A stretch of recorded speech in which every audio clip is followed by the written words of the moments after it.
के सफर में यह जब हाल हुआ है कि दिल खुद से भी ज्यादा तेरा सवाल हुआ है।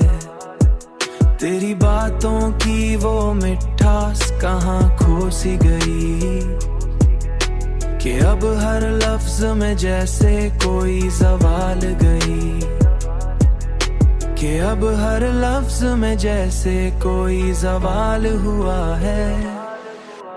मैंने चाहा था कि बस तू ही मेरा बन जाए, पर जमाना भी मेरे हक में न ढाल हुआ है। तेरी आंखों में जो देखा था वो ख्वाबों का जहां, अब वही ख्वाब मेरे दिल का अबल हुआ है। अब वही ख्वाब मेरे दिल का अबल हुआ है। हमने सोचा था कि मिल जाएंगे राहत के पल, पर हर लम्हा ही हमें दर का ख्याल हुआ है। तेरी चाहत में जो खोया वो ख्याल हुआ है। तेरी चाहत में जो खोया वो कभी पा न सके, और यही इश्क हमारा भी कमाल हुआ है।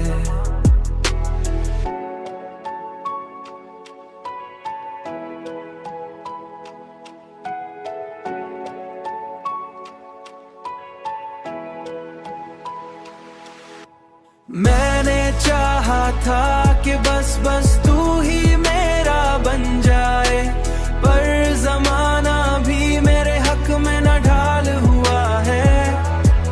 तेरी आंखों में जो देखा था वो ख्वाबों का जहां, अब वही ख्वाब मेरे दिल का अबल हुआ है। अब वही ख्वाब मेरे दिल का अबल हुआ है। मोहब्बत के सफर में